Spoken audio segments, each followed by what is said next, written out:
लाखों वर्ष पहले पाप और पुण्य के बीच एक भयंकर युद्ध हुआ था, जिसमें पुण्य के पक्ष में थे मर्यादा पुरुषोत्तम भगवान श्री राम और पाप का प्रतीक था आतताई राक्षस रावण। बात त्रेता युग की है। लंकेश रावण के अत्याचारों से मानवता त्राहि त्राहि करने लगी थी।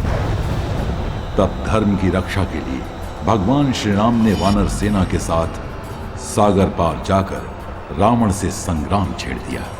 भगवान राम के अमोघ बाणों से रावण के प्रधान सेनापति जब मारे जाने लगे तो रावण सेना में सब ओर हताशा व्याप्त हो गई। इस विनाश से चिंतित होकर रावण ने विशालकाय कुंभकर्ण को युद्ध भूमि में भेजा।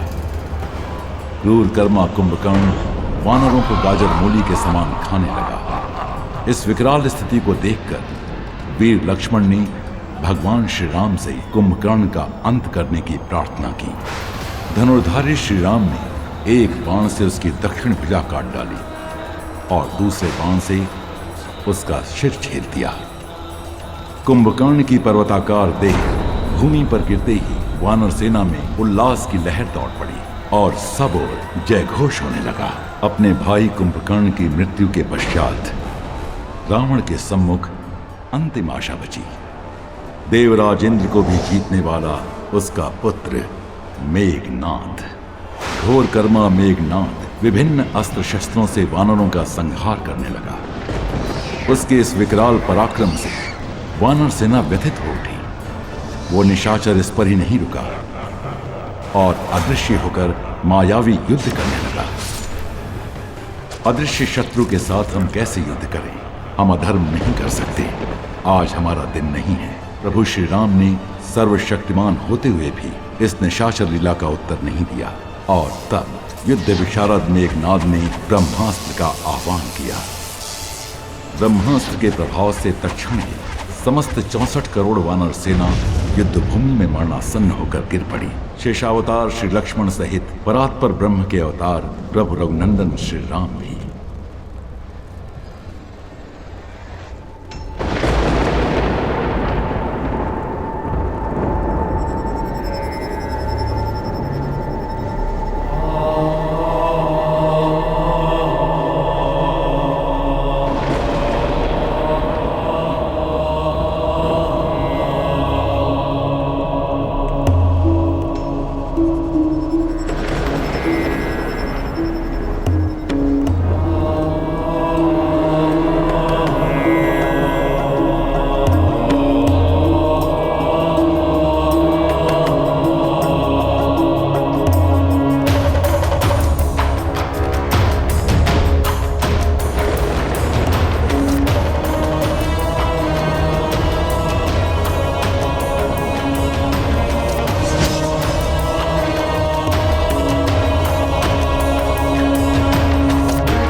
वृक्षराज जामवत, आप जीवित तो हैं? विभीषण, हनुमान जीवित है ना? क्या कहा? श्री राम? हनुमान जीवित है क्या? आपका प्रश्न उचित नहीं है वृक्षराज। पूछिए, श्री राम जीवित है क्या? मेरा प्रश्न उचित ही है। यदि हनुमान जीवित है तो श्री राम पर कोई संकट नहीं आ सकता। संकट से उबरने के लिए जिस असीम पराक्रम की आवश्यकता है वो केवल हनुमान के पास ही है। हनुमान के बिना हम लोग जीते हुए भी मृतक के समान। और यदि संकट मोचन महाबली हनुमान जीवित है तो ये मरी हुई सेना फिर से उठ के लड़ेगी और युद्ध जीत के रहेगी।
सखी जामवंती, आपने यदुनाथ के दर्शन किए क्या? नहीं तो रानी सत्यभामा, कल रात भर से तो वे आपके कक्ष में थे और प्रातःकाल से उपासना कक्ष में है। अच्छा, चलिए देखते हैं।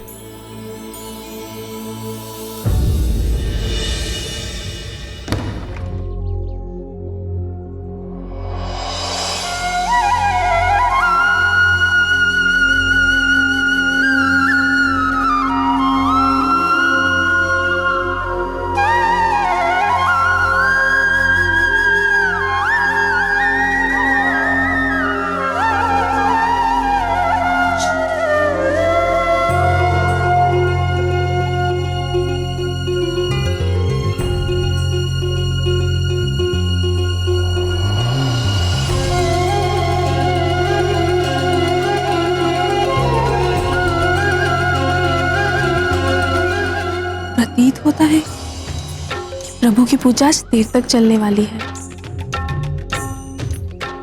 प्रश्न ही नहीं उठता। पुरुषोत्तम तो मेरे कक्ष में लौट आने के लिए स्वयं अधीर हो रहे होंगे। अधीर? मुझे तो ऐसा नहीं दिखता।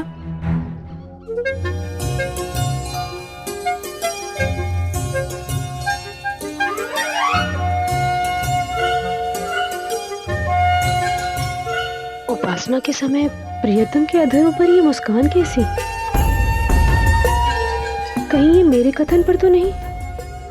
नहीं, निश्चित ही भगवान जनार्दन जामवंती की बाल बुद्धि पर मुस्कुरा रहे होंगे। यह सत्या सदैव अपने सौंदर्य के अभिमान में चूर रहती है।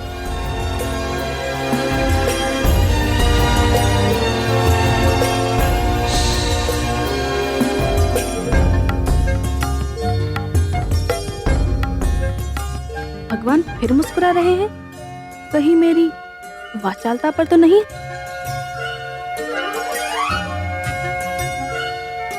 भगवान रासेश्वर के रहस्यों को तो केवल रुक्मणी दीदी ही जान सकती है।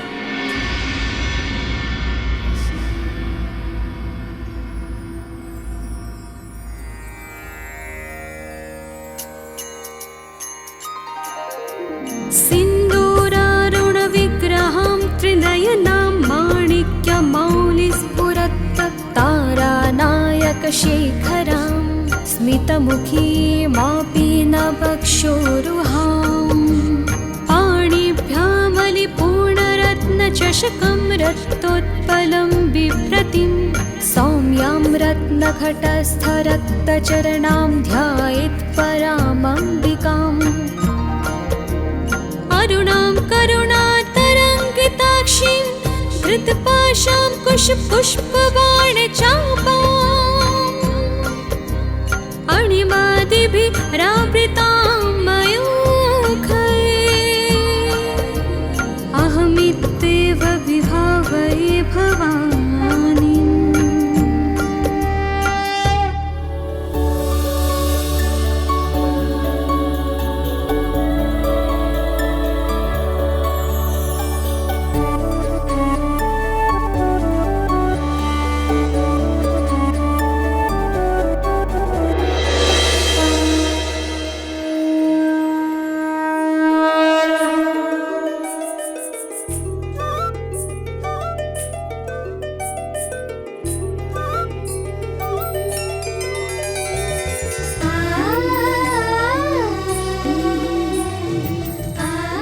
आइए दीदी, यहाँ पर आप ही की चर्चा हो रही थी।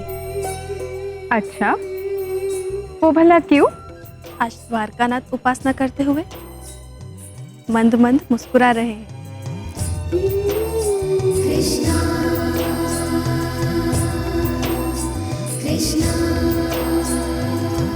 लीजिए, अब आप भी। आप लोग इन्हें जानते तो हैं। मुस्काना तो हमारे प्रभु का स्वभाव है। और सत्यभामा से अच्छा भगवान नारायण के रहस्य कौन जान सकता है? क्यों सत्यप्रिय? बात टालिए मत दीदी, बताइए ना। अरे, मैंने देखा होता तो मैं कदाचित बता भी सकती थी। और वैसे भी भगवान अनंत के मन में कब क्या चलता है, अन्य कौन जान सकता है? वो तो रहस्यों के सागर है।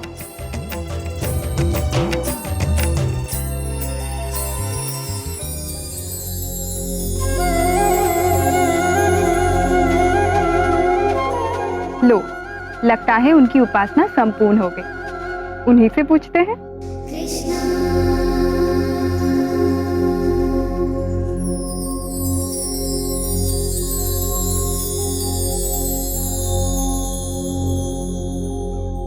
अरे आप सब यहाँ? मुझसे कोई अपराध तो नहीं हो गया देवियों?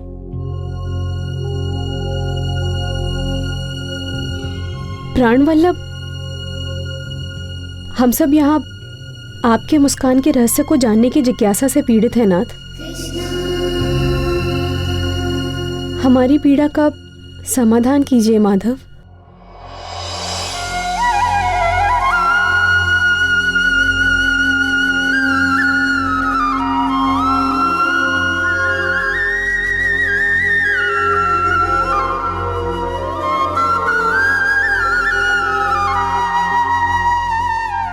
आज चैत्र पूर्णिमा है, हनुमान जयंती। आज ही के शुभ पर्व पर पवन पुत्र वीर हनुमान का जन्म हुआ था। मैं उन्हीं के स्मरण में आनंद मग्न था। शंकर सुवन केसरी नंदन, तेज प्रताप महाजगवंदन। हनुमान, अपार बलशाली हनुमान, ज्ञानियों में अग्रणी हनुमान, परम योगी हनुमान, पवन वेग से उड़ने वाले हनुमान, एक छलांग में 100 योजन सागर पार कर जाने वाले हनुमान, संकट मोचन महाबली हनुमान। मेरे प्रिय हनुमान, उनकी हर लीला एक से बढ़कर एक रोमांचकारी और आनंददायक है।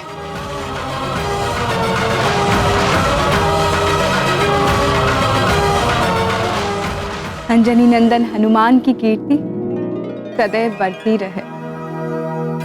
अस्तु। उनके जैसी अनन्य भक्ति दुर्लभ है। सत्य कहा देवी।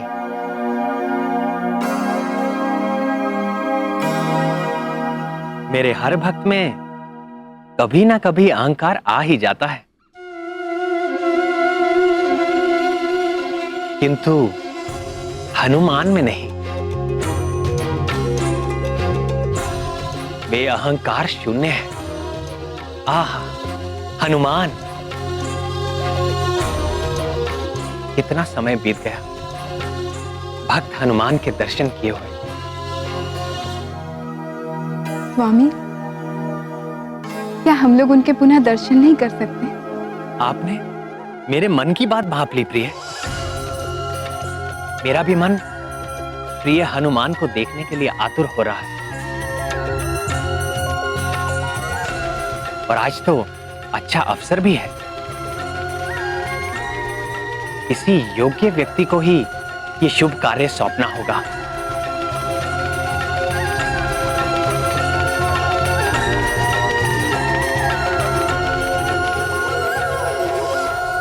पक्षीराज गरुड़,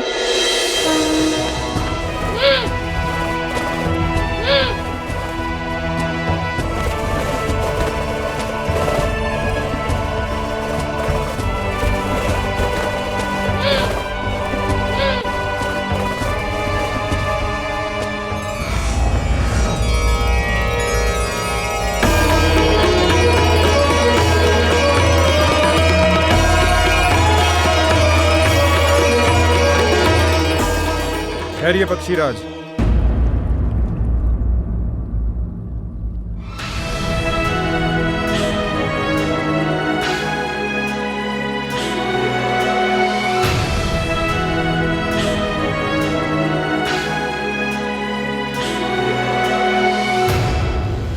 भगवान का ये भवन मेरे द्वारा रक्षित है और जब तक इस द्वार पर मैं स्थित हूं, किसी भी अवांछित व्यक्ति का प्रवेश असंभव है, चाहे वे स्वयं शचीपति इंद्र या पितामह ब्रह्मा ही क्यों ना हो। और आप तो जानते ही हैं इस समस्त ब्रह्मांड में मैं सर्वश्रेष्ठ अस्त्र हूं।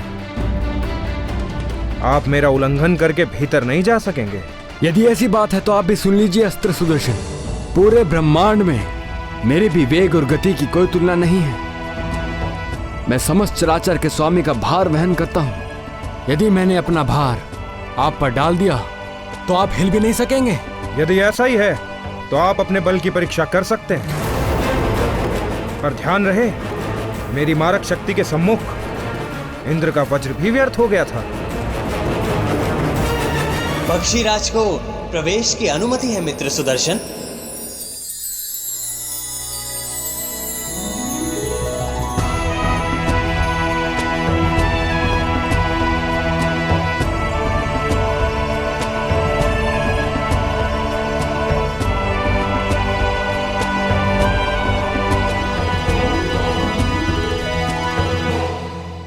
स्वागत है पक्षीराज गरुड़।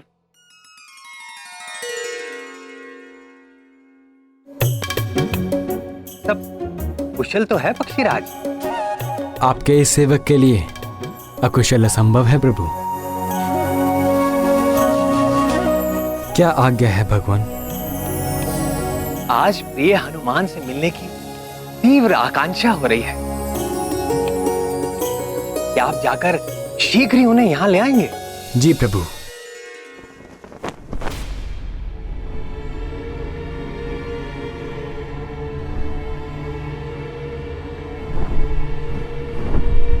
आप किस हनुमान की चर्चा कर रहे हैं स्वामी? आप हनुमान को भूल गए विनीतानंदन?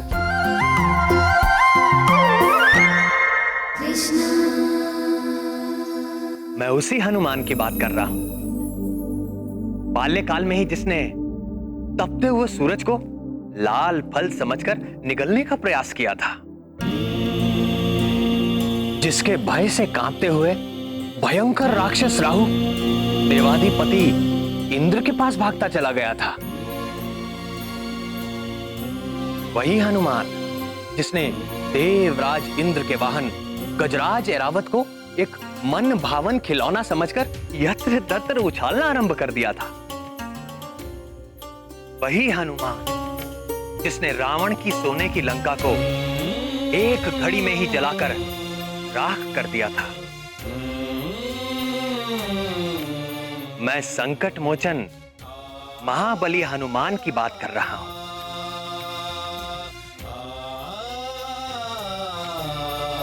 स्मरण आया पक्षीराज? जी प्रभु। किंतु त्रेता युग से अब तक कई लाख वर्ष व्यतीत हो चुके हैं। क्या वो हनुमान अभी तक जीवित होंगे? हमारे हनुमान चिरंजीवी हैं। कल्पांत तक वो अपने इसी केसरी नंदन स्वरूप में रहेंगे। यदि ऐसा है तो इस धरा पर वो कहीं पर भी हों, मैं अपनी पैनी दृष्टि से उनका अन्वेषण करके शीघ्रातिशीघ्र आपके समक्ष उपस्थित करता हूं। आपकी पैनी दृष्टि पर मुझे कभी भी संदेह नहीं था वैन्य।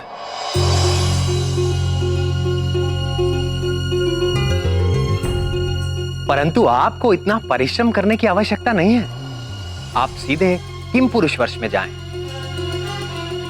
वहां पर हेमकुंड पर्वत के जिस भी शिखर पर आपको राम नाम का निरंतर जाप उठता सुनाई दे, भक्त शिरोमणि हनुमान आपको उसी पर्वत पर मेरे ध्यान में आसीन मिलेंगे।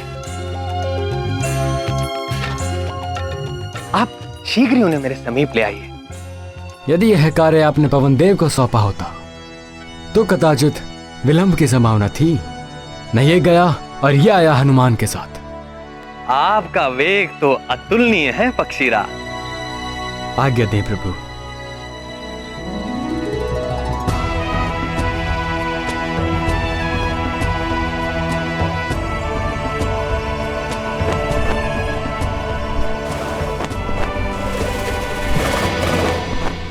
और सबसे अच्छी बात तो यह है कि आपको अपने वेग का तिल मात्र भी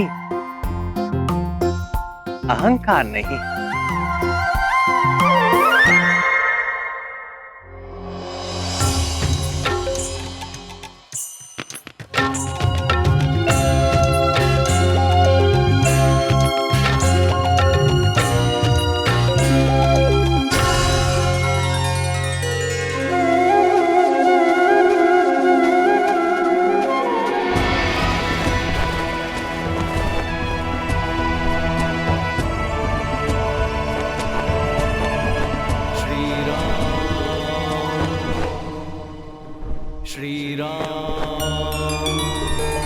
जय श्री राम। रामावतार के समय एक बार देखा तो था इन्हें। वही वानर आकृति है, शरीर से कैसा तेज निकल रहा है। जय श्री राम।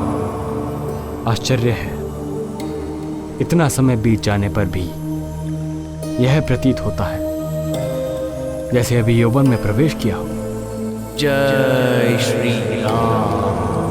हे वानर श्रेष्ठ, मैं विनुता पुत्र गरुड़ हूं, लोक प्रकाशक भगवान सूर्य के सारथी अरुण मेरे अग्रज हैं।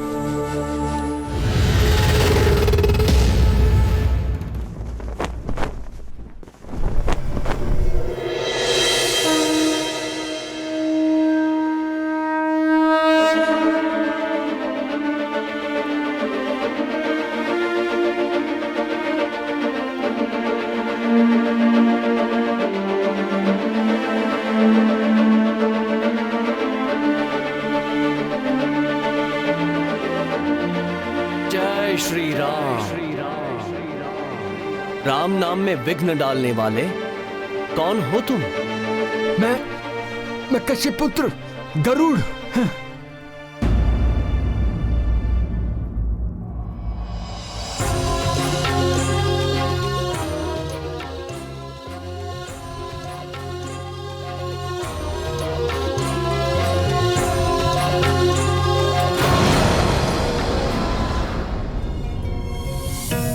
श्री राम क्षमा करें।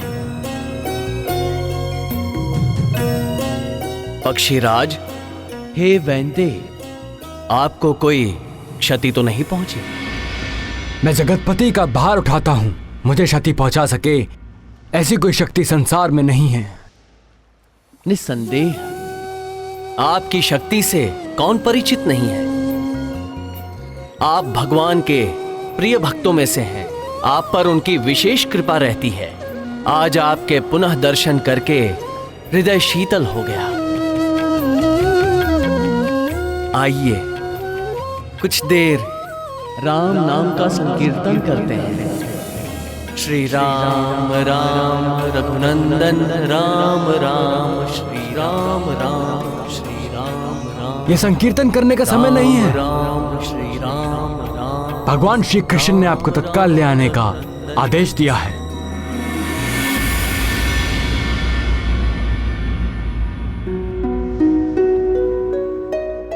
किसने आदेश दिया है?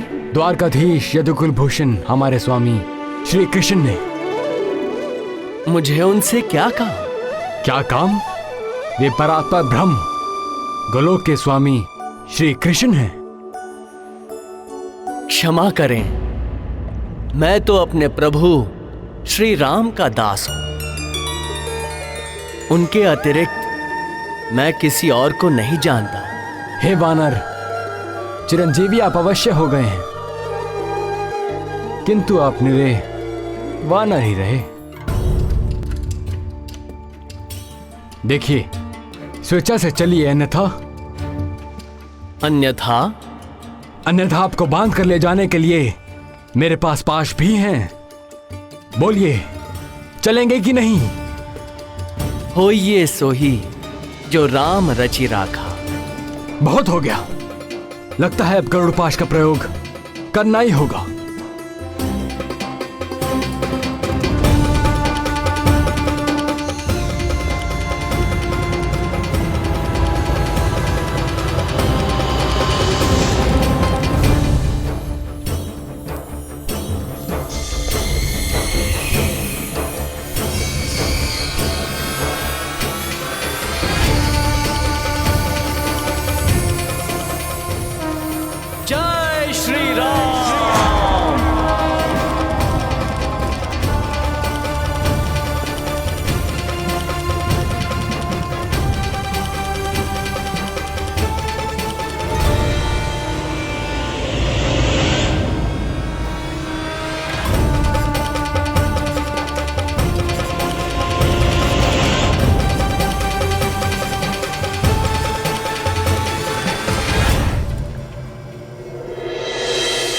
जय श्री राम।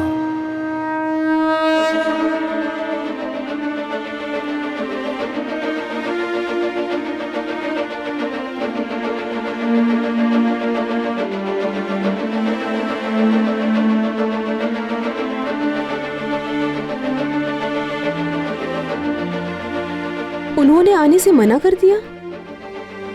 नाथ, आप तो उनके गुण गाते नहीं थक रहे थे, किंतु आपके भक्त शिरोमणि तो बड़े ही अहंकारी सिद्ध हुए। भूल मेरी ही है। आप हनुमान से जाकर कहिए कि श्री राम उनका स्मरण कर रहे हैं। स्वामी, स्वामी वे बड़े ही उद्दंड हैं। निश्चिंत रहे पक्षीराज, राम का नाम सुनकर वे दौड़े चले आएंगे, और यदि ना भी आए तो इस बार आप उन्हें बलपूर्वक ले आइएगा। ऐसे भी आपके बल और गति के आगे कोई क्या ठहरेगा पक्षीराज।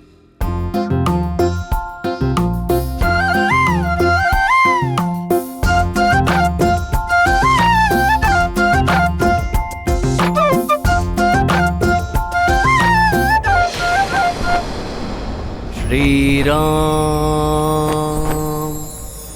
श्री राम, श्री राम। हे कपिवर, प्रभु श्री राम द्वारका में आपका स्मरण कर रहे हैं।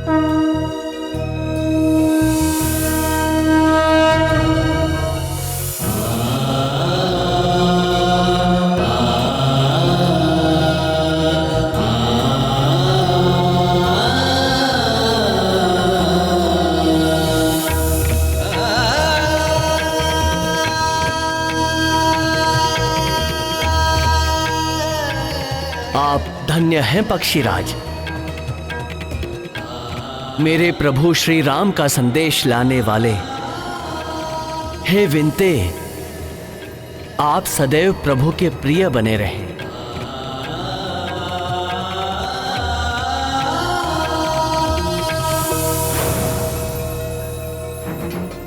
जय श्री राम।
भूकंप आ रहा है। सभा डोल क्यों रही थी प्रभु? किंतु प्रभु और रुक्मणी दीदी पर कोई प्रभाव नहीं हुआ। प्राण वल्लभ, कहीं आपने असमय प्रलय लीला तो नहीं आरंभ कर दी?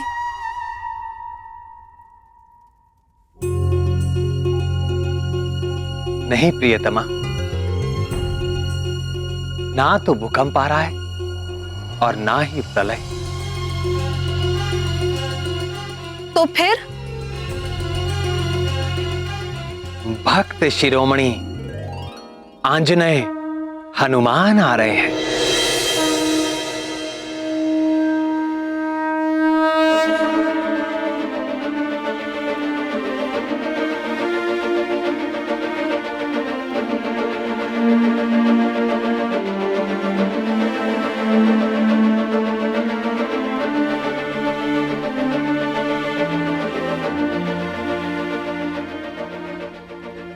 ठहरिए, आगे प्रवेश वर्जित है।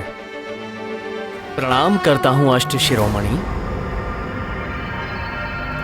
मैं केसरी पुत्र हनुमान हूं, रघुकुल तिलक प्रभु श्री राम का एक तुच्छ दास हूं। आप कोई भी हो, यहां किस प्रयोजन से आए हैं? मुझे मेरे स्वामी ने बुलाया है। तो यहां क्यों आए हो? क्या जानते नहीं ये यदुकुल पालक श्री कृष्ण का राजप्रसाद है? होगा, मेरे प्रभु ने यही आदेश दिया है। व्यर्थ की बातों के लिए मेरे पास समय नहीं है। चलिए जाइए यहां से। स्वामी की आज्ञा का पालन किए बिना भक्त की कहां गति? मुझे भीतर जाना ही होगा। मुझसे हट, अब देखिए मेरा उग्र रूप।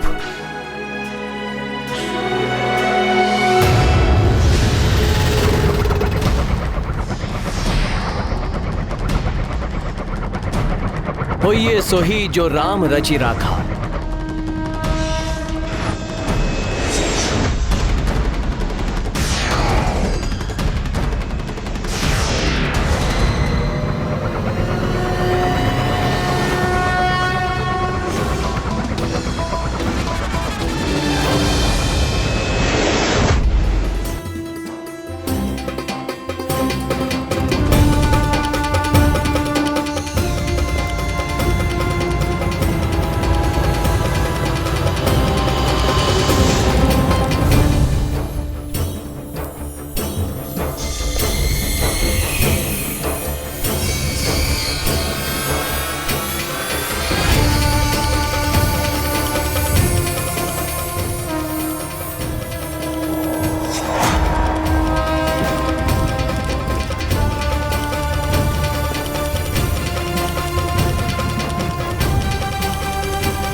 महाबली हनुमान के लिए अब मुझे राम रूप धारण करना होगा।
श्री राम राम राम राम राम राम राम श्री राम राम राम राम राम राम राम श्री राम राम राम राम राम राम राम श्री राम राम राम श्री राम श्री राम श्री राम श्री राम श्री राम श्री राम श्री राम श्री राम राम राम राम श्री राम राम राम राम राम राम राम श्री राम राम राम राम राम राम श्री राम राम राम राम राम राम श्री राम राम राम।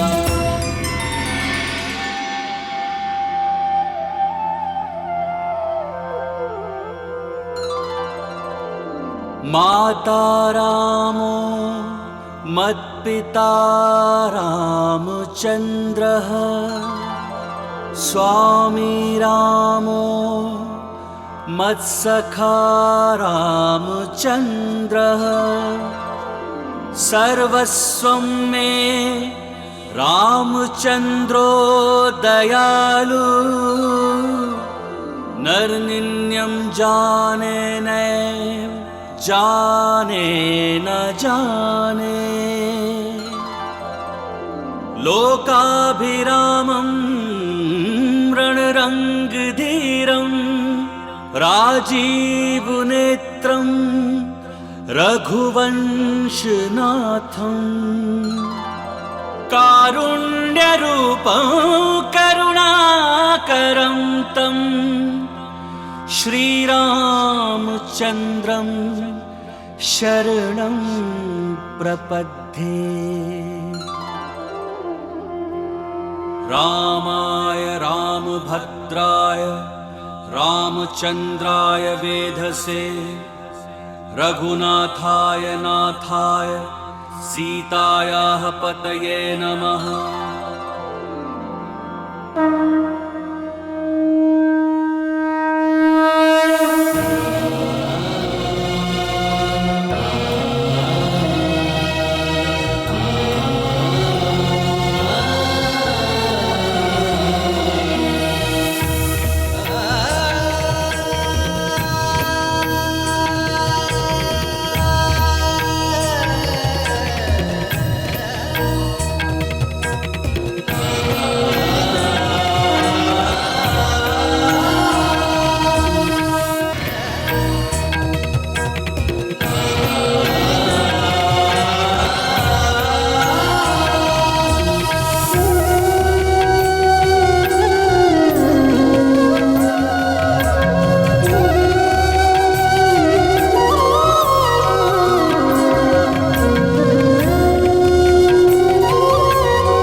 नाथ, मैं निरंतर आपकी वंदना करता हूं, आपके चरणों का ध्यान करता हूं, पर आज आपके साक्षात शुद्ध चरण कमल से, तुलसी की सुगंध से दास का हृदय तृप्त हो गया प्रभु।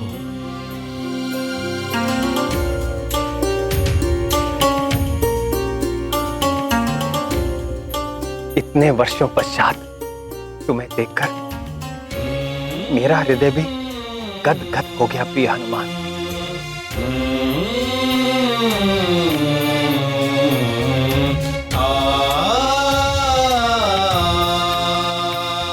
मेरे लिए क्या आदेश है प्रभु? वत्स हनुमान, मुझे यहाँ द्वारका में देखकर तुम्हारे चित्त में कोई जिज्ञासा तो नहीं उठ रही?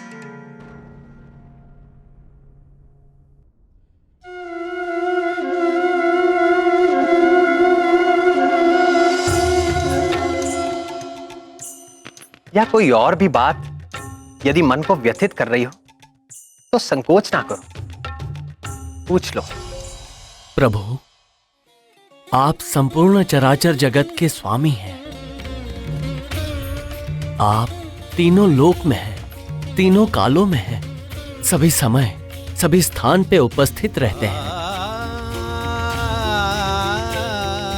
आपके कहीं भी होने में आश्चर्य कैसा।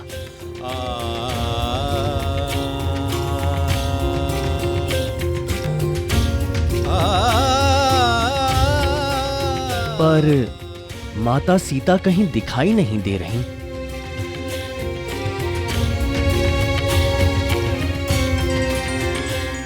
और ये आपके समीप ये सेविका कौन है?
माता सीता, पुत्र का प्रणाम स्वीकार करें।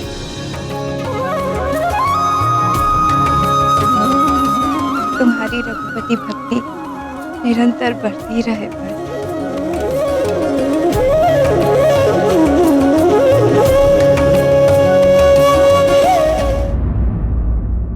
तुम्हारी रघुपति भक्ति निरंतर बढ़ती रहे बस।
हमारे अस्त्र को आपने अपने मुख में स्थान दे दिया। ये मित्रता कब हुई प्रिय हनुमान? इनसे वाद विवाद करने में आपको प्रतीक्षा करनी पड़ती प्रभु, इसलिए मैंने सोचा अपने मुख में ही स्थान दे दूं।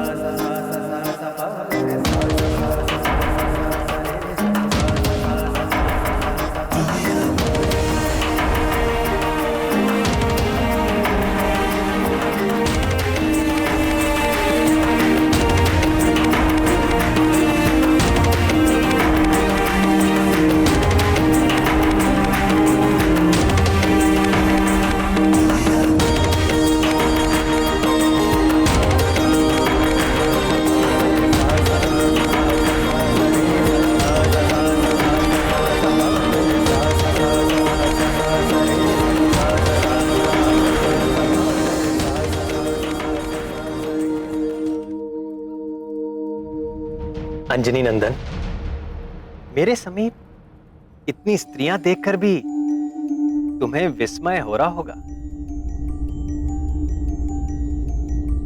हो तो रहा है प्रभु।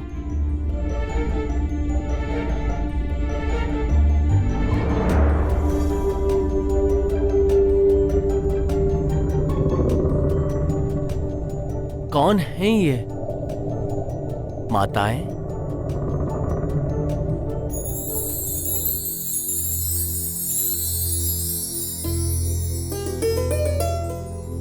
तुम्हें स्मरण होगा कपिवर, त्रेता युग में अनुजों और सेना सहित मैंने सरयू नदी में जल समाधि ले ली थी। तब से अब तक लाखों वर्षों से तुम निरंतर मेरे नाम का जाप कर रहे हो,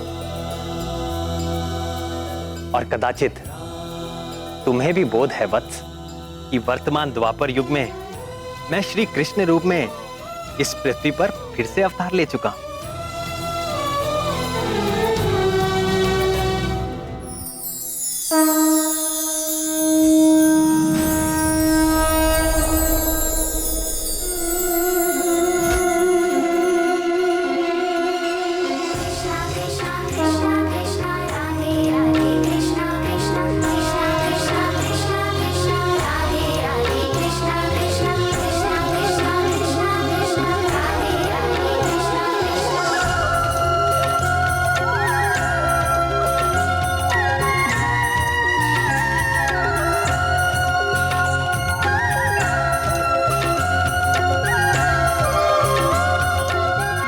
और कदाचित तुम्हें यह भी ज्ञात होगा कि इस अवतार में मैं 16 सहस्र 108 रानियों का स्वामी हूं।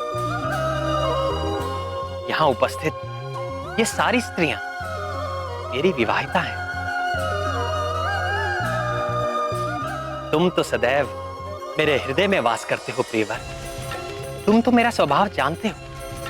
मैं समदर्शी हूं, सबके साथ समान भाव रखता हूं। केवल तुम जैसे भक्तों पर मेरी विशेष कृपा रहती है। मैं तुमसे बहुत प्रसन्न हूं हनुमान। मांगो, वर मांगो। नाथ, यदि आप मुझसे सचमुच प्रसन्न हैं, तो मेरे हृदय में सदैव बसने वाले सीतापति, धनुष बाणी प्रभु श्री राम के रूप में मुझे पूर्ण दर्शन दीजिए।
मुझे कोई नहीं हनुमान।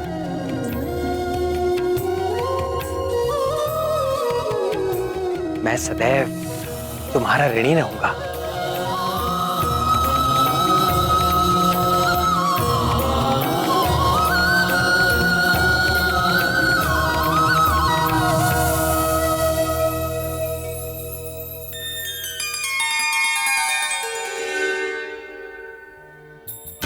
देखो हनुमान, अगले कल्प में तुम्हें ब्रह्मा जी का दायित्व धारण करके इस सृष्टि की रचना करनी होगी। करोगे ना?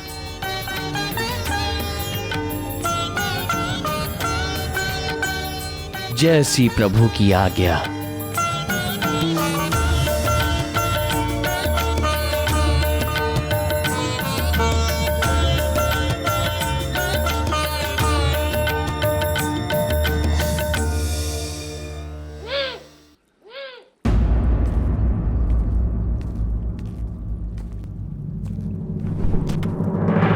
सुनो मित्र सुदर्शन, अभी यहाँ पर परमवीर हनुमान आने वाले हैं, सावधान रहना।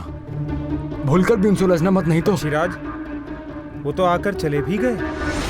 आकर चले गए? बल ही नहीं, गति में भी वो मुझसे बढ़कर है, और मारक क्षमता में मुझसे भी बढ़कर। मित्र वैनते, मैं क्षमा चाहता हूँ। आज मैंने व्यर्थ ही आपके आगे अहंकार किया। नहीं नहीं अस्त्र शिरोमणि, भूल मेरी थी, क्षमा तो मुझे मांगनी चाहिए।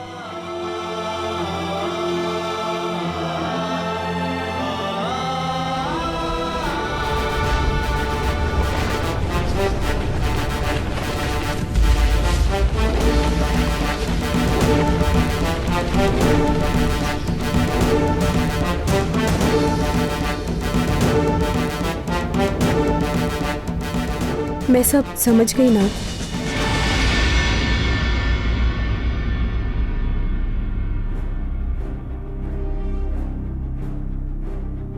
क्या समझ गई प्रिय?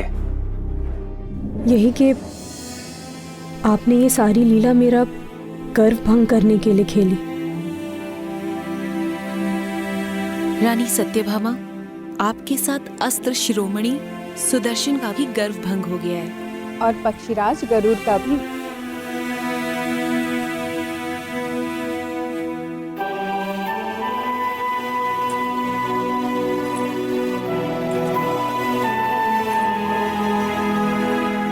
मुझे अपने रूप का अभिमान हो गया था स्वामी।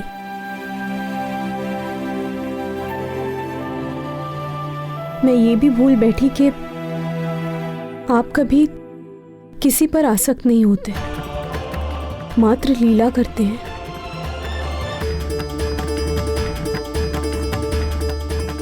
मुझे क्षमा कर दीजिए नाथ।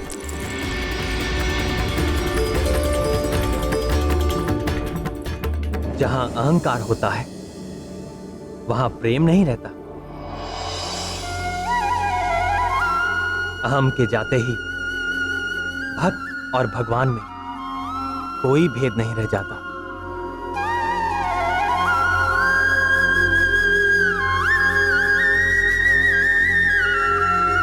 भक्त स्वयं भगवत रूप हो जाता है।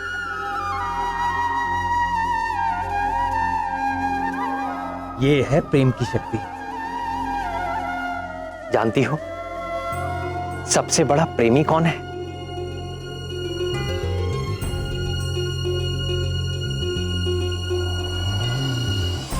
कौन नाथ?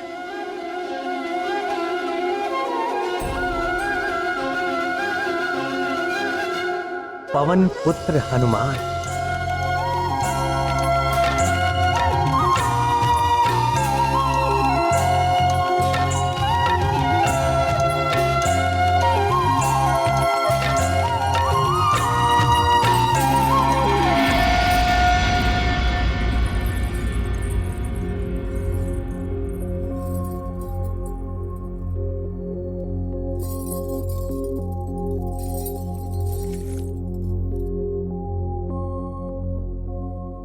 स्वामी, आप आपने महाबली हनुमान से यह क्यों कहा कि मैं तुम्हारा सदैव ऋणी रहूंगा? भक्त तो भगवान के जन्म जन्मांतर से ऋणी थे और सदैव रहेंगे, परंतु भगवान भक्त का ऋणी हो, यह तो महान आश्चर्य का विषय है। कारण ही कुछ ऐसा है कि मैं ऋणी हूं और सदैव रहूंगा। तो बताइए ना प्रभु।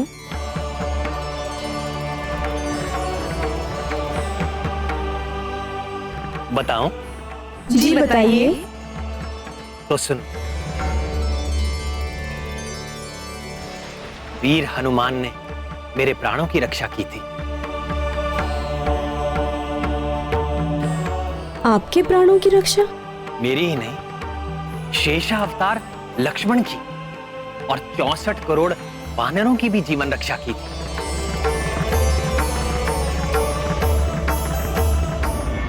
ये लंका युद्ध की बात है। हमारी सेना के अद्भुत पराक्रम से राक्षस सेना त्राही त्राही करने लगी, तो रावण ने अपने मायावी पुत्र मेघनाथ को युद्ध भूमि में भेजा। ये मेघनाथ बड़ा ही कुशल योद्धा था। उसने ब्रह्मास्त्र का प्रयोग करके हमारी संपूर्ण सेना को मरणासन कर दिया। मैं अर्थात दशरथ नंदन राम, शेषावतार लक्ष्मण और वानर राज सुग्रीव सहित सारे योद्धा सबके सब मूर्छित होकर मृत्यु के मुख में जाने लगे। तब बुद्धिमान जामवान ने संकट मोचन हनुमान को बुलाया।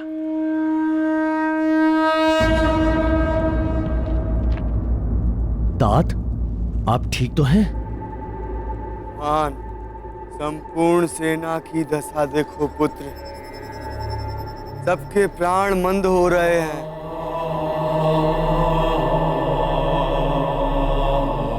हाँ तात। सूर्य की प्रथम किरणों के साथ ही ये सभी सैनिकों के प्राण पखेरु हो जाए। अब केवल तुम ही हम सब की प्राण रक्षा कर सकते हो हनुमान। किसी दूसरे में ये योग्यता नहीं है। श्री राम भी इस घड़ी में तुम्हारे पराक्रम के आश्रय हैं। और मेरा पराक्रम मेरे प्रभु श्री राम के आश्रय। मैं जानता हूँ पुत्र, तुम्हें बहुत दूर हिमालय जाना होगा और ब्रह्मास्त्र के उपचार के लिए औषधियां लानी होंगी पुत्र। हिमालय? हिमालय तो यहाँ से सहस्त्रों योजन की दूरी पर है। चकित न हो राक्षस राज, विलक्षण हनुमान पवन पुत्र है और पूरी तरह सक्षम। उनके लिए ना तो कोई कार्य दुष्कर है और ना ही कोई स्थान दुर्गम। आप औषधियां बताइए तात। उनके नाम ध्यान से सुनो पुत्र। मृत संजीवनी, विशल्यकर्णी, सुवर्णकर्णी और संघानी। ये हिमालय पर कहाँ प्राप्त होंगी तात?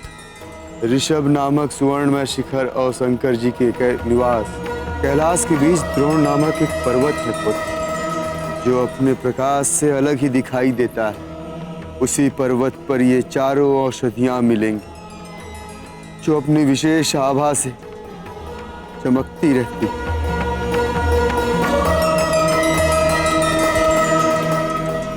मुझे आज्ञा दीजिए तात।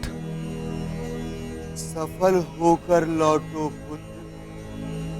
ध्यान रहे, सूर्योदय के पूर्व ही। मैं अभी औषधियां लेकर आपके सामने उपस्थित होता हूं।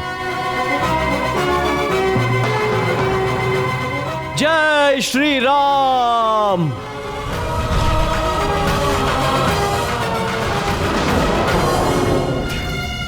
सूर्योदय के पूर्व द्रोण पर्वत से औषधियां लाना अति दुष्कर ही नहीं, असंभव। वानर सेना के सारे योद्धा थे, मेघनाद के ब्रह्मास्त्र से आहत होकर मरणासन पड़े हुए हैं। ये अति दुष्कर कार्य करेगा। कौन करेगा? इस असंभव कार्य को करने का संकल्प हनुमान ने ले लिया। किसने? उसी हनुमान ने जिसने हमारी सुनहरी लंका को अपनी पूंछ से जलाकर काला कर दिया।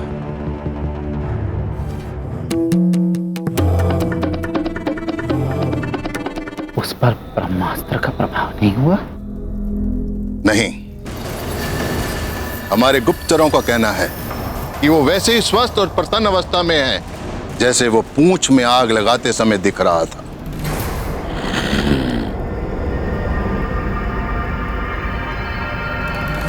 ये कैसे संभव हो सकता है?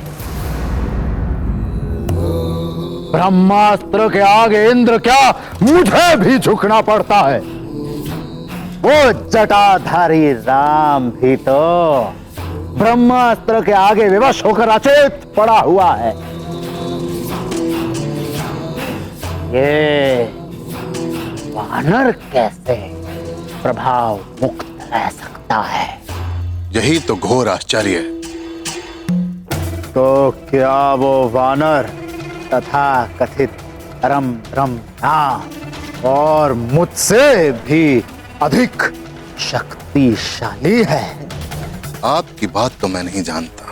जहां तक उन दोनों का संबंध है तो हनुमान स्वयं को श्री राम का तुच्छ दास बताता है। केवल राम, केवल राम।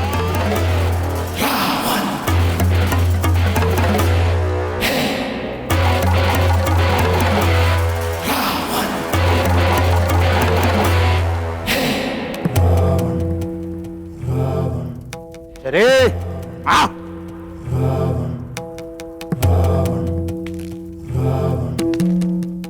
कोई मेरी शक्ति को कम करके आंकने की भूल ना करे।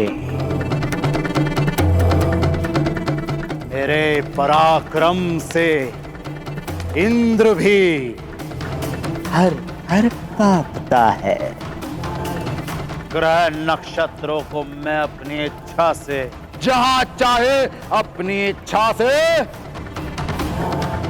घुमाता हूं। मेरे अतिरिक्त वो कौन है जिसने महादेव शिव शंकर के निवास कैलाश को हिला कर रख दिया हो? मेरे अतिरिक्त है कोई ऐसा तपस्वी जिसने 10 सहस्त्र वर्षों तक तपस्या की हो और हर 1 सहस्त्र वर्ष अपने एक एक शीश को स्वयं काट कर अर्पित कर दिया हो?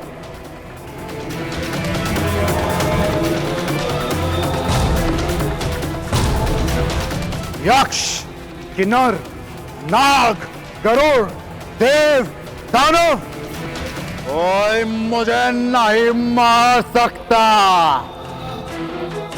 इन मनुष्य और वानरों को तो मैं कीट पतंगों की तरह मसल डालूंगा। मुझे ब्रह्मा का वरदान प्राप्त है। मैं अमर हूं, अजय हूं। मैं बुद्धि में भी सबसे श्रेष्ठ हूं। मेरे 10 शीश इस बात का प्रमाण है। मैं बल में भी सबसे श्रेष्ठ हूं। मेरी 20 भुजाएं इस बात का प्रमाण है। इतना ही नहीं, मैं छल में भी सबसे श्रेष्ठ हूं। ना श्री, जहां बल और बुद्धि परास्त हो जाते हैं वहां मैं छल से विजय हो जाता हूं।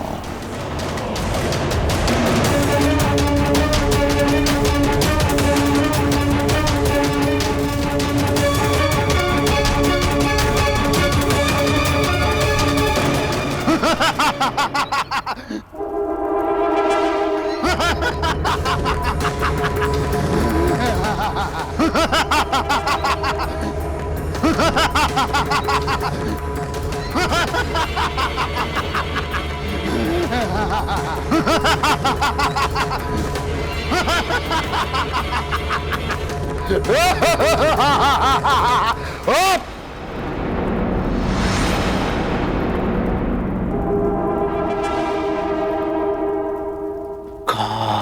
नेमी, मेरा ये कार्य काल नेमी करेगा।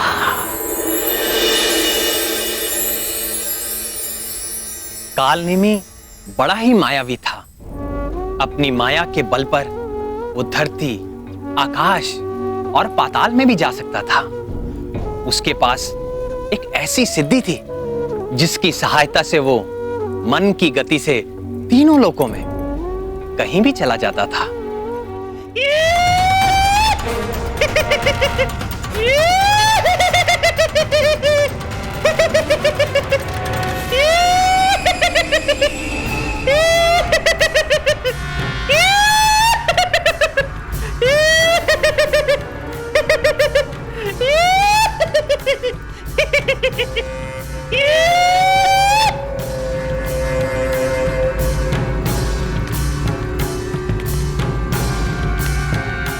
कालनेमी, तुम आ गए।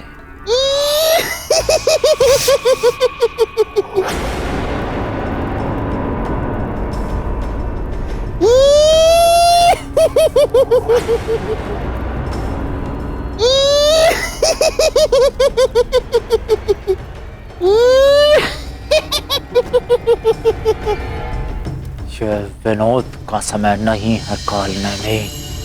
ये विनोद का समय नहीं है कालनेमी। मेरे धैर्य की परीक्षा मत ले कालनेमी। कालनेमी, मेरी धैर्य की परीक्षा मत ले।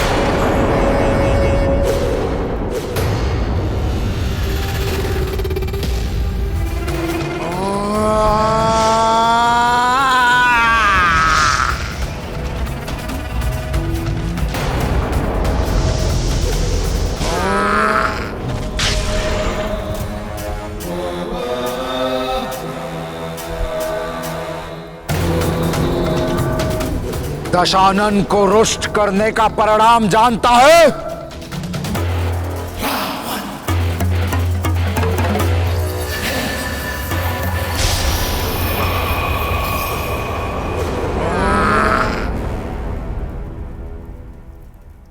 लंकेश, छल, कपट, ये तो कालनेमी के अंग रक्षक हैं लंकेश।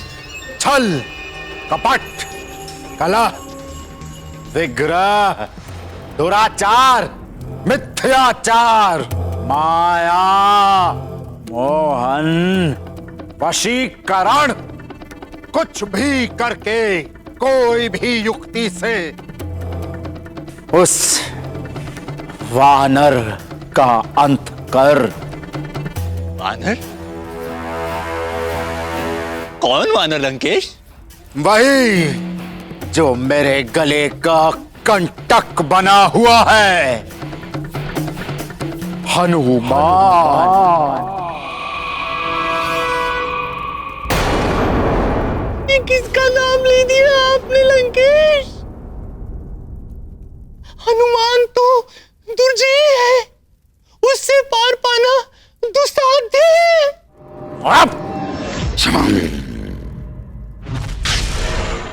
यदि तुमने ये कार्य कर दिया और हनुमान नामक कंटक निकाल दिया तो ये दशानन का वचन है कि तुम्हें लंका सहित पृथ्वी का आधा राज्य दे दिया जाएगा।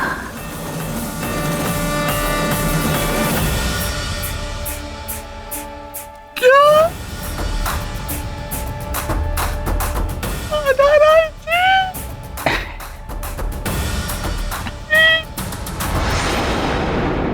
नहीं, हनुमान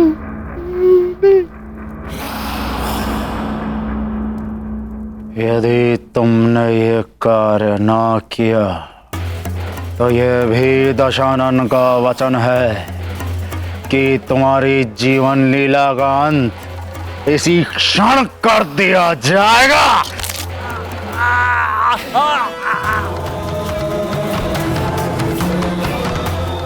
बोल मेरा कार्य करेगा कि नहीं?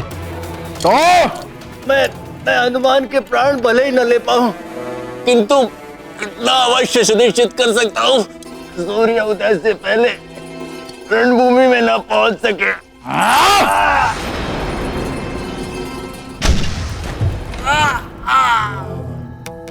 तू बस उसका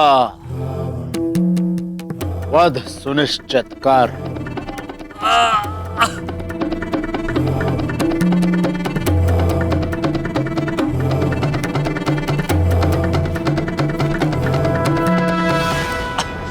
लंकेश, जो कुछ संभव हो सकता है मैं वही बता रहा हूं।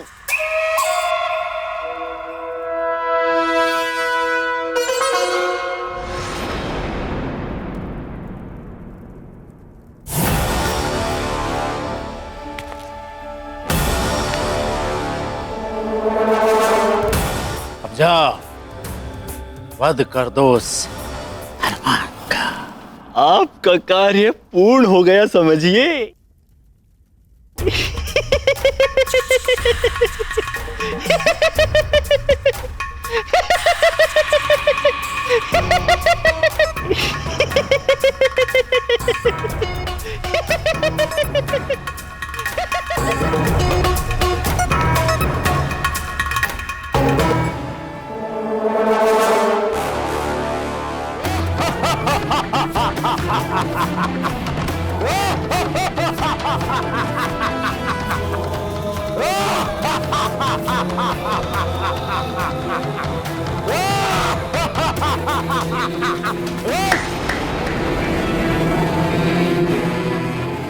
हनुमान,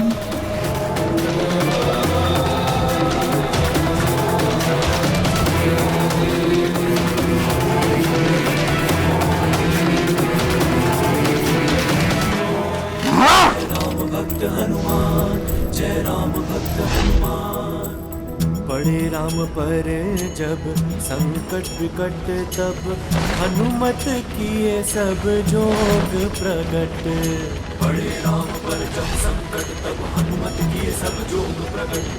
निरंतर करते राम का ध्यान, चले बचाने श्री राम के नाम।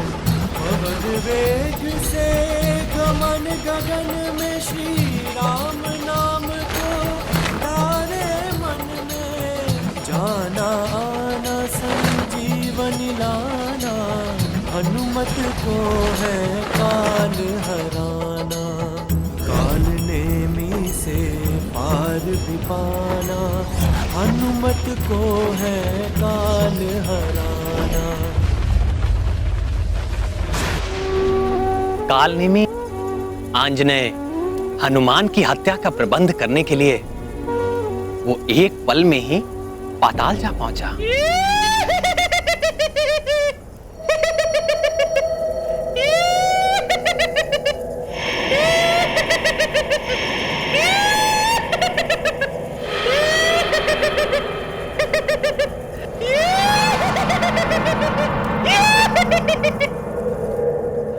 मित्र दंतकंठक, प्रकट हो मित्र।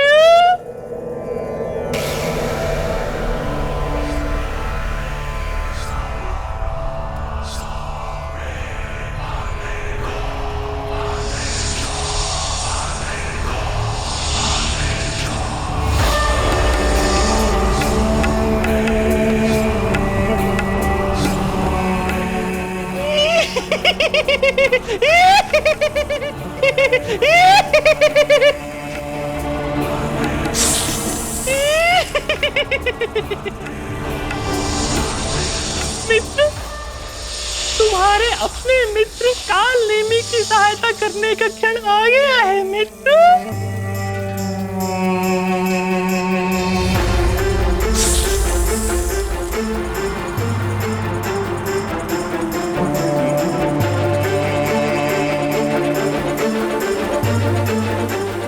अपने मित्र की कार्य सिद्धि के लिए अपना कालकूट विष प्रकट करो मित्र।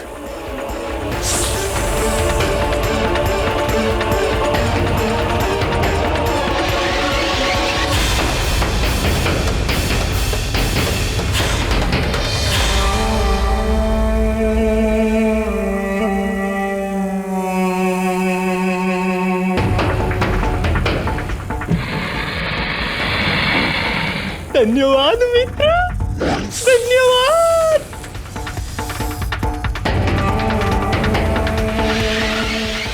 लंका से ही पृथ्वी का आधा राज्य। हनुमान।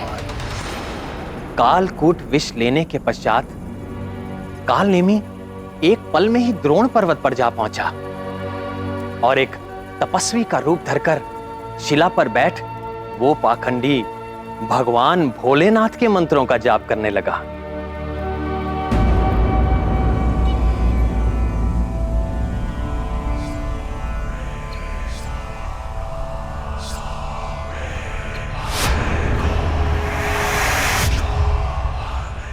शिवम शिवाय वंदे शंभु गुरुवाय।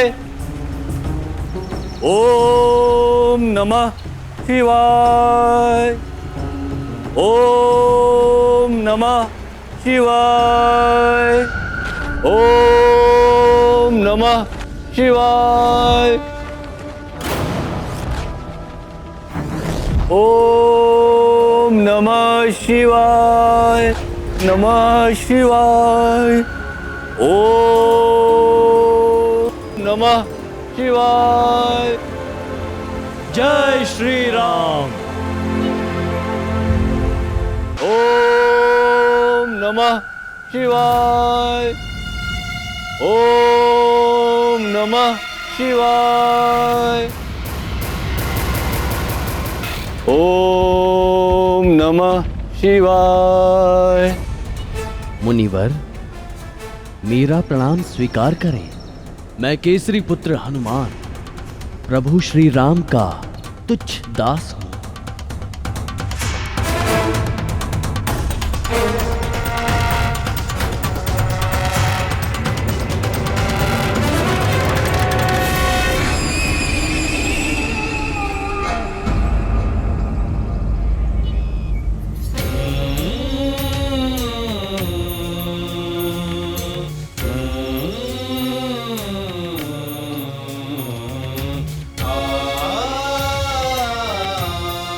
कल्याण हो।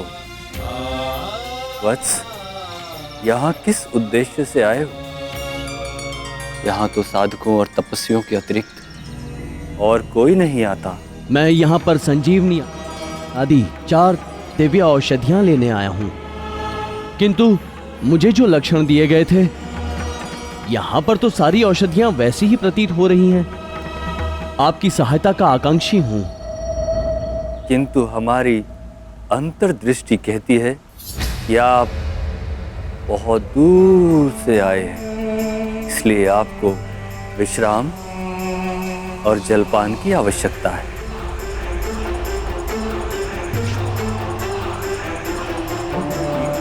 ये लीजिए।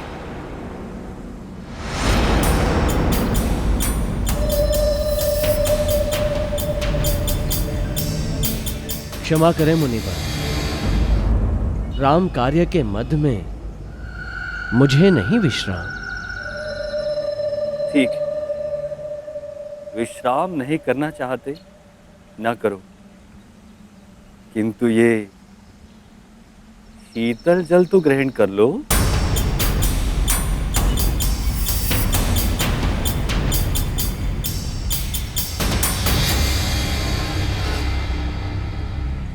नहीं, जल पीने का भी समय नहीं है। ये कोई साधारण जल नहीं है वत्स, इसे आप धन्वंतरी के अमृत कलश का एक अंश ही समझो। इसे ग्रहण करते ही आपकी देह में ऊर्जा और उत्साह का संचार हो जाएगा। नहीं मुनिवर, राम कार्य करते हुए मैं निरंतर उत्साही बना रहता हूं।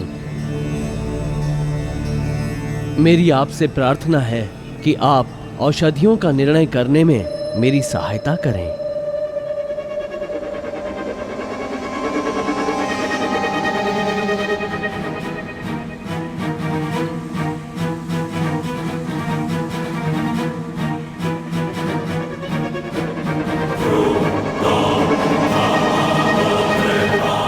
जैसी तुम्हारी इच्छा वत्स।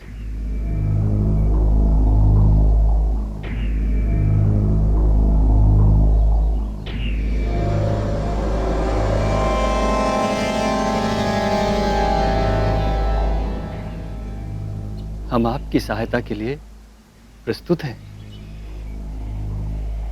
चलिए।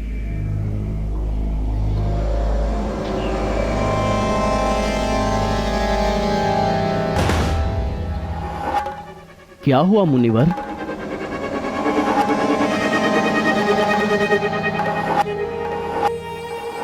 किंतु एक समस्या है। ये दिव्य औषधियां शुद्ध होकर ही प्राप्त हो सकती हैं। अशुद्ध होने पर ये अदृश्य हो जाती हैं। और वत्स, आप तो इतनी लंबी यात्रा करके आए हो। फिर एक उपाय है, यदि स्वीकार हो तो बताऊं। बताइए मुनिवर।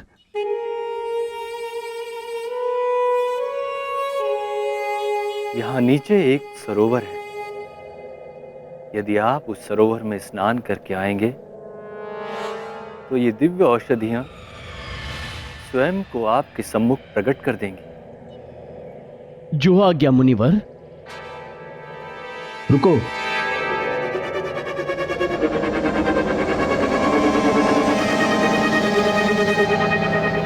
स्नान करते समय अपने नेत्र बंद रखिएगा।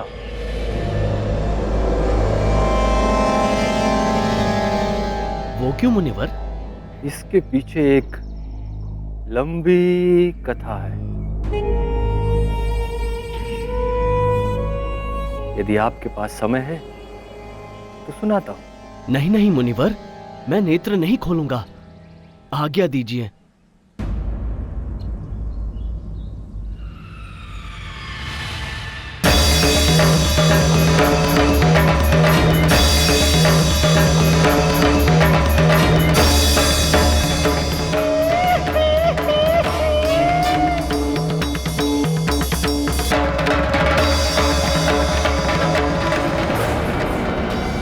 किंतु प्रभु, हनुमान जैसे बुद्धिशाली कालनेमी के छल में कैसे आ गए? जब भी कोई कपटी साधु का वेश धारण कर लेता है तो सरल हृदय लोग कुछ देर के लिए उसके छल से बाधित हो ही जाते हैं। परंतु जैसे ही कपटी का आचार उजागर होता है, छल कपट की सारी माया विलुप्त हो जाती है और सत्य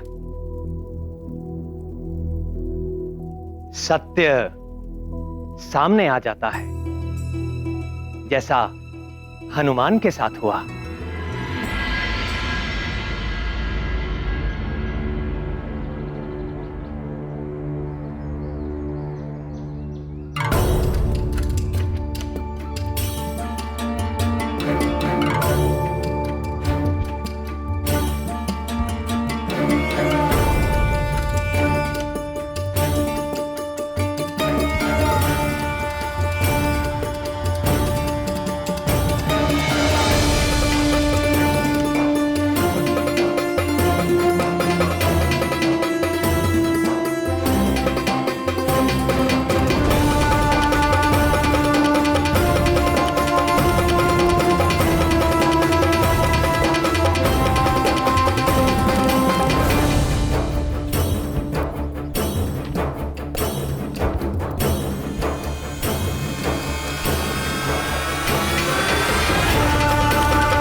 आपका कल्याण हो कपिवर। मैं आपको धन्यवाद करती हूँ।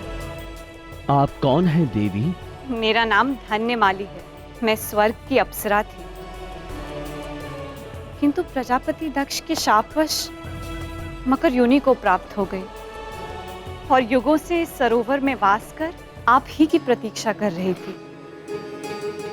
और आज आपके शुभ हाथों से मेरी मुक्ति हो गई। ये सब मेरे प्रभु श्री राम का प्रताप है, इसमें मेरा किंचित भी श्रेय नहीं।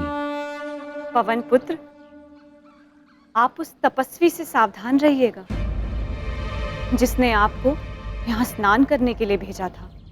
क्यों? क्योंकि वह तपस्वी नहीं, रावण का भेजा हुआ एक पाखंडी राक्षस है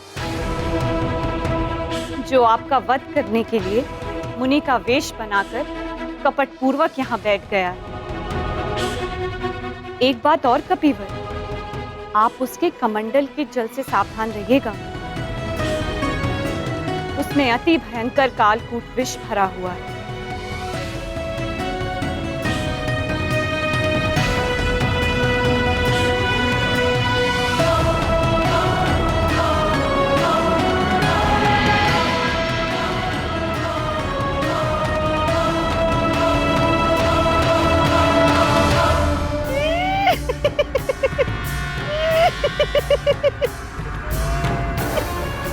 लंका सहित पृथ्वी का आधा राज्य।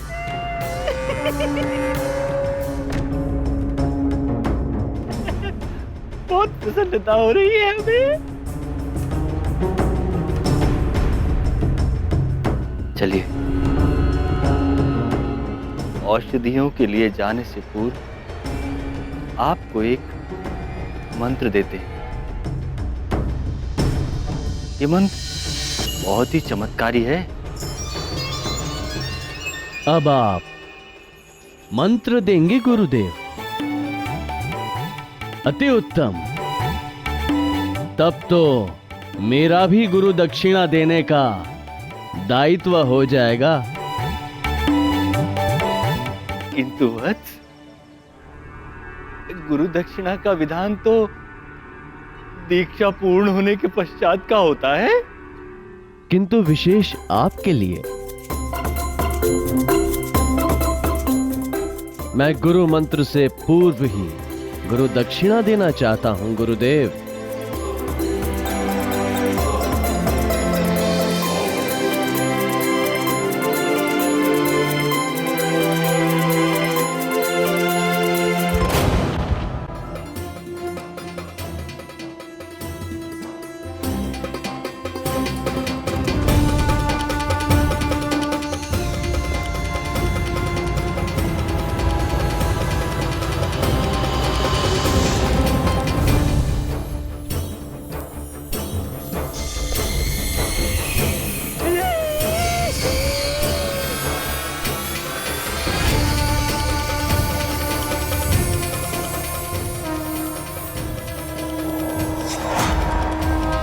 भागते कहाँ हैं गुरुदेव? अमृत कलश से अमृत पान तो करते जाइए।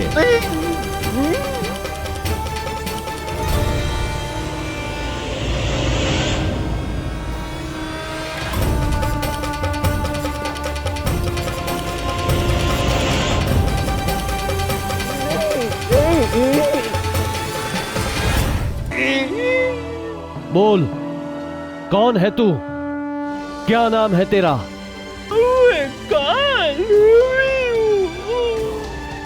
और मैं तेरा काल हूं, काल नेमी।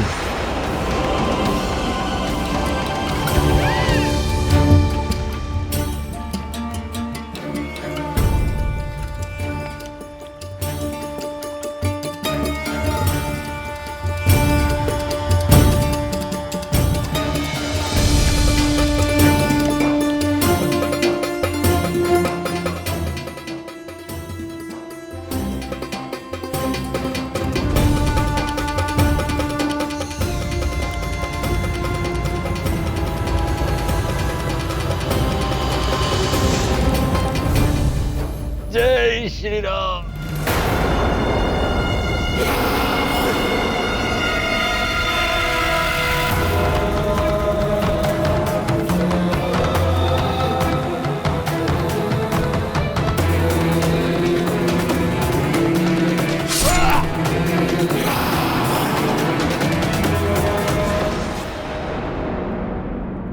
जिन 4 दिव्य औषधियों से हम सबकी जीवन रक्षा होने वाली थी, वो सब दिव्य औषधियां किसी प्राणी के पास आते ही अदृश्य हो जाती थीं।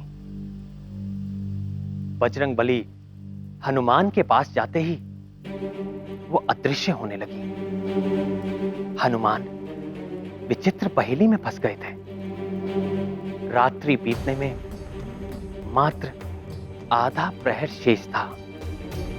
बुद्धिमानों में अग्रगण्य हनुमान को कोई उपाय न सूझता था।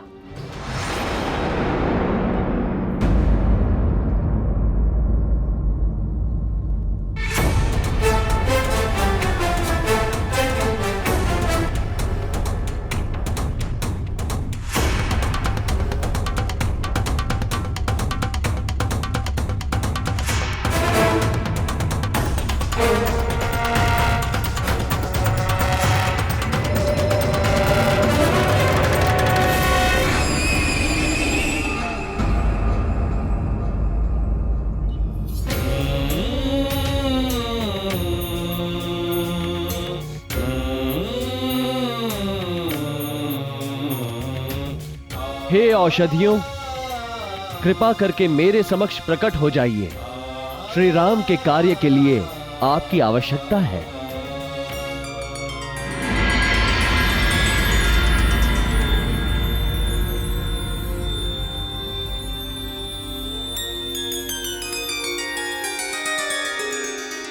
तो क्या औषधियों ने अपने को प्रकट कर दिया? तो फिर हनुमान ने क्या किया? उन्होंने जो लीला की वो तीनों लोकों में प्रसिद्ध होकर उनकी पहचान बन गई।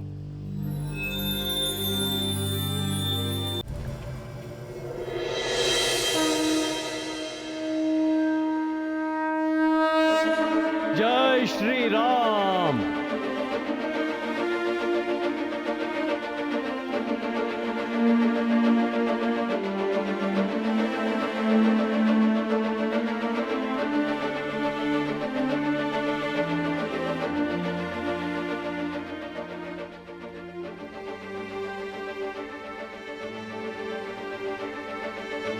पवन पुत्र हनुमान जिस विनम्रता से यहाँ उपस्थित हुए थे, उसे देखकर कौन ये मानेगा कि वो आपके प्राण रक्षक बने।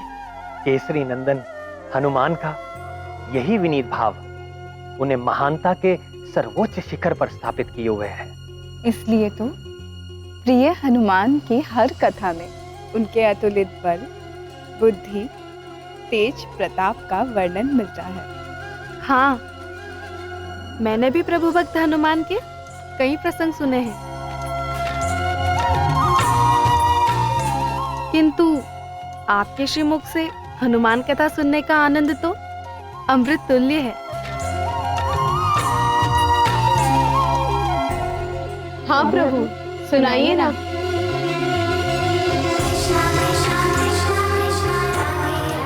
आप सब संकट मोचन महाबली हनुमान की अद्भुत जीवन लीला सुनने के लिए कितनी उत्सुक हैं। ये देखकर मुझे बड़ा ही सुख मिल रहा है।